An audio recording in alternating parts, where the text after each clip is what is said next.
Hello, church. So here's our devotional for Friday, July 17th, as we continue to roll along in this month.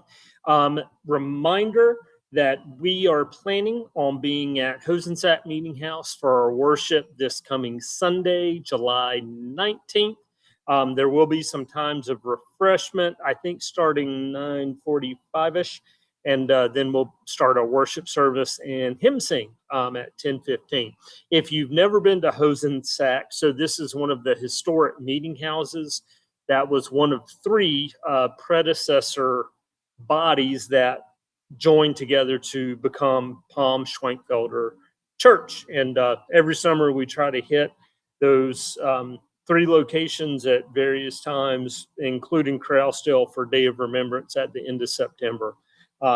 So just a little heads up there, and hopefully weather cooperates, and we will see you over there as we continue in Romans for our sermon series. Today we continue in Song of Songs for our daily devotional time. We come into a new section, and the Weems it identifies it starting at chapter 5, verse 2, and then going through chapter 6, verse 13. Today we are going to focus on verses 2 to 8, which kind of lays out what some interpret as a dream sequence, but there's this moment of approach from the protagonist's beloved. He leaves because she is unable to answer the door. And then there's this exchange with the daughters of Jerusalem and this whole thing that we're going to get into for a little while. A little bit from the overview, and there was some really good lines from Weems in this, so a couple of portions. As the longest poetic unit in the book, 5:2 to 6:13 has the trappings of a real drama. One gets the feeling of some progression of thought, action, movement, and speech. The lovers have an encounter. There is misunderstanding. The shepherd departs, and the maiden searches after him. In her pursuit, she is attacked by city guards. She enlists help from the daughters of Jerusalem. I'm going to end because that's where our portion ends today. The poem is a complex structure of voices, changing scenery, shifting moods, drama, and denouement, the conclusion, or falling action. The shepherd comes for his beloved, yet each, for his or her own reasons, recoils. The nighttime, when this all presumably takes place, is a fitting backdrop for their hapless disappointments.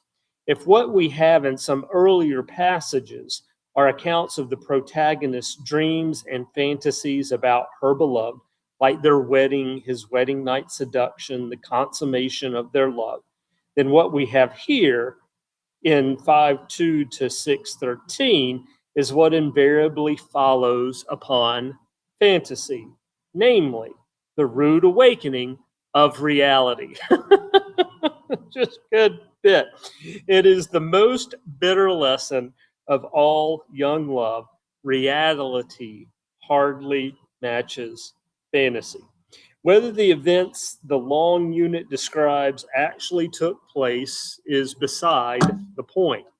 What matters is the torrent of emotions the lyrics invite the audience to relive. Here, the two extremes of the human heart are the focus, the joy of hope and the bitterness of disappointment. Good stuff, Weems. And here's our first portion for today. I slept, but my heart was awake. Listen, my beloved is knocking. Open to me, my sister, my love, my dove, my perfect one, for my head is wet with dew, my locks with the drops of the night. I had put off my garment. How could I put it on again? I had bathed my feet. How could I soil them? My beloved thrust his hand into the opening, and my inmost being yearned for him. I rose to open to my beloved, and my hands dripped with myrrh, my fingers with liquid myrrh upon the handles of the bolt. I opened to my beloved, but my beloved had turned. and was gone. My soul failed me when he spoke. I sought him, but did not find him. I called him, but he gave no answer. Making their rounds in the city, the sentinels found me.